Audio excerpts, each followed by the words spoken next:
In this video, I want to talk about the mean value theorem, and like the extreme value theorem and the intermediate value theorem, it actually is easy to understand, but proving it involves some limits and a little bit of care that's going to distract us from our schedule. So we're just going to state it, draw some pictures, and give you an example, and then we'll leave it at that for right now. Okay, so let's go ahead and state what it says. The mean value theorem, okay, and let me motivate it this way. Suppose that you drove to a city 2 hours away. Okay, and suppose that somehow you calculated what your average speed was. Let's say your average speed was 65 miles per hour.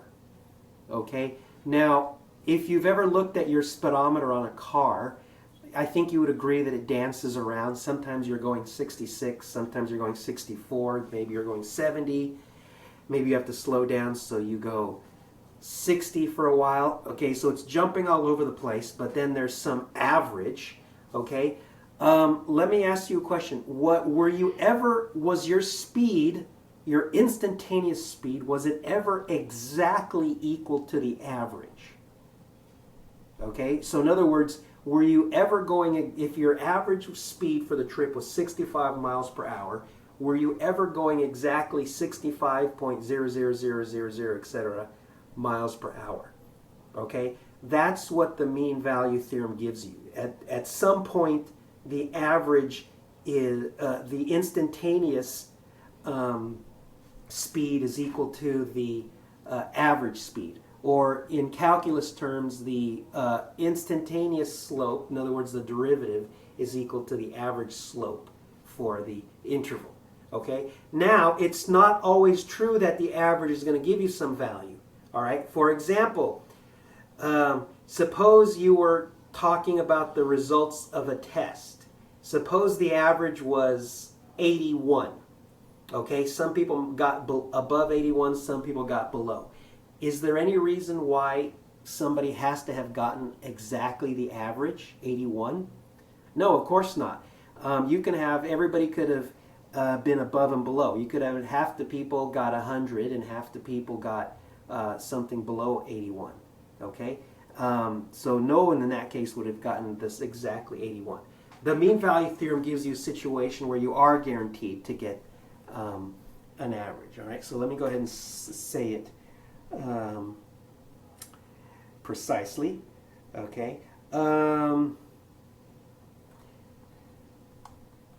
If f of x is continuous on a, b, and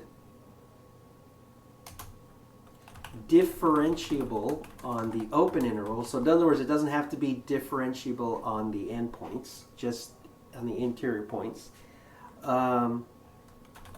then there is some value c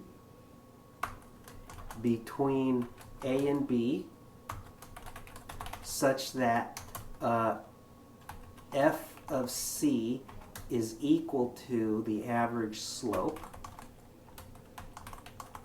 and the average slope, the average for that interval is what I'm defining it as the following fraction.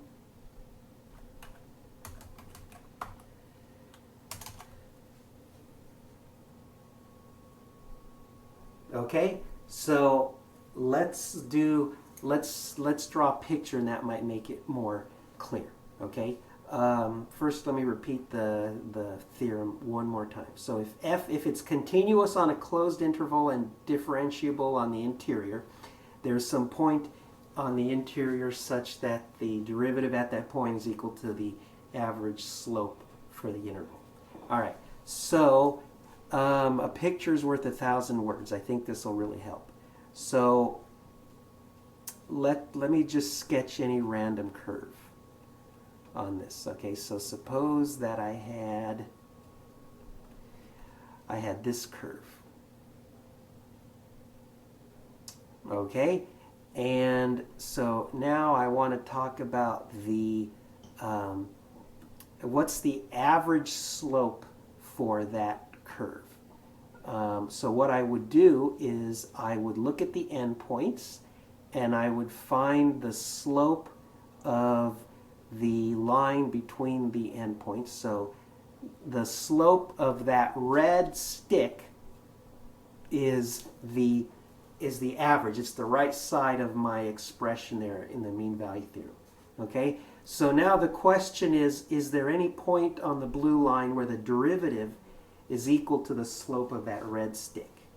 All right, and remember that the derivative is the slope of the tangent line, right? So it's another way of asking, or an equivalent question would be, is there any place on the blue curve where the tangent line is parallel to the red line segment? Okay, and can you see that if I draw a parallel line, there's going to be at least one place it's going to touch? Okay, something like that.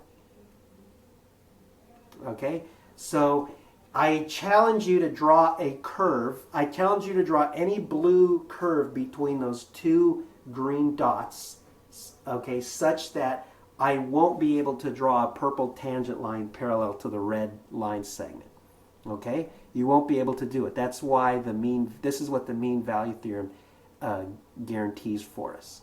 Okay, maybe you want to draw, maybe you try this one. Okay, can you see that that's going to have actually a couple C values? Okay, right there the tangent is parallel to the red stick. Right there the tangent is parallel to the red stick. Okay, so you can have more than one. The mean value theorem tells you you're going to have at least one place where the tangent line is going to be parallel. Okay, and that's another way of saying it. All right, so, and then as I said, one application in the real world is that your average speed for a trip, there's going to be some point along the trip where your instantaneous speed is equal to the average speed.